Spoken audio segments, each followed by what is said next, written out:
I've been missing my dog Angus lately, a little bit lighter. It goes without saying that I love my wife and my son more, but there's a special relationship that we have with dogs. He was a shelter dog who originally came from the Navajo Indian Reservation in New Mexico. And he's a little dog, and he has a lot of personality. During the pandemic, when I teach on Zoom, he'd be sitting behind me. And then afterwards, when anybody met him in person, they would say, "I thought he was bigger." So his life on the mean streets of the reservation has made him pretty tough with other dogs who are definitely seen as competition for food, and really pretty awesome with people who are definitely seen as sources of food. For those of you who know Yiddish, he's a schnorrer. He's a real charmer, and I love him very much. Schnorrer means mooch. My life has been changing over the past few years, past few weeks. I moved here to Kansas City, and I should note I really love it here. I don't know how many people have said to me that we're glad you're here, and I'm glad that I'm here. The feeling's really mutual. And there's no traffic. So what does this mean? What it means is that I'm spending less time with Angus, who's living with my wife in Chicago. Angus is my very first dog, and I don't exaggerate when I say he changed my life. There's really something special about how humans relate to dogs and how dogs relate to humans. We have a wonderful, mutually dependent relationship with our canine friends. Dogs are pretty helpless without a human. And that's what's so sad about dog shelters. It's just pitiful to see a dog without a home in a very real way. They need us to feed them, take care of them, and give them a purpose. The relationship goes the other way as well. Dogs are there to remind us that our lives are more meaningful when we're caring for other mammals. We're both better and better off with dogs in our lives. So as I was pondering the marvelous relationship between dogs and humans, I was reminded of something that I often say to conversion candidates about Shabbat. When I talk with conversion candidates about creating a Jewish religious life that's meaningful to them, I often bring up Shabbat, and what I say is that Shabbat sells itself. If you take the time to create a Shabbat observance, then your Shabbat observance will give back to you. I have no doubt whatsoever that Shabbat will make your life better if you do your part and create a Shabbat that fits you and your loved ones.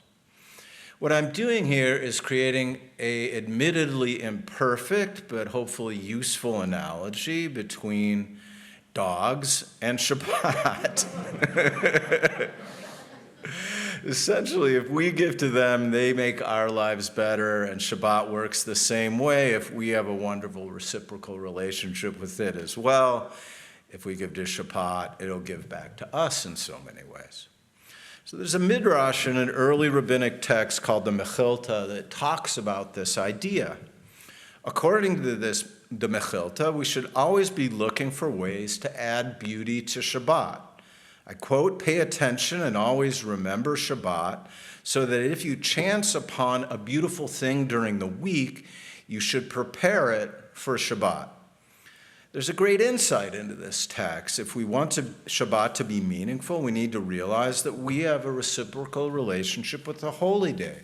Shabbat doesn't just happen. Shabbat needs us as much as we need Shabbat. There's an Israeli thinker, an early Zionist, Achad Ha'am, who said the Jewish people have not sustained Shabbat as much as Shabbat has sustained the Jewish people. One of the ways we can internalize this approach to Shabbat is always to be looking for ways to make it special. It's Tuesday, you're at the grocery store, you see an amazing key lime pie. The next thought in your head should be, I'm coming back Friday morning to buy one of those for Shabbat. You see an article in the New York Times on Sunday, and you think to yourself, I'm going to wait and save that for Shabbat afternoon. The more we orient ourselves towards Shabbat in our everyday life, the more meaningful Shabbat experience we'll create. I learned a spiritual practice from Rabbi Levi Kelman, and he was the rabbi at the time of the Reform Synagogue in Jerusalem. Like many Jews, many Jews of his generation, Rabbi Kelman spent a part of the 70s in a Buddhist ashram. There's no shortage of Jewish Buddhists. This experience enabled him to bring a number of creative spiritual practices to Judaism.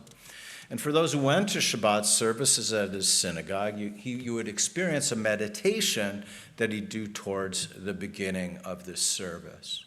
The opening of the Kabbalat Shabbat service consists of several psalms. He would say, you can say these psalms to yourself, as is the traditional practice, but he also asked the congregation to think about the days of the previous week. First think about Sunday, then think about Monday, and we'd think about the good and bad that happened on those days, and then concentrate on leaving those events behind. It's Shabbat now. Regular concerns are no longer a part of the picture.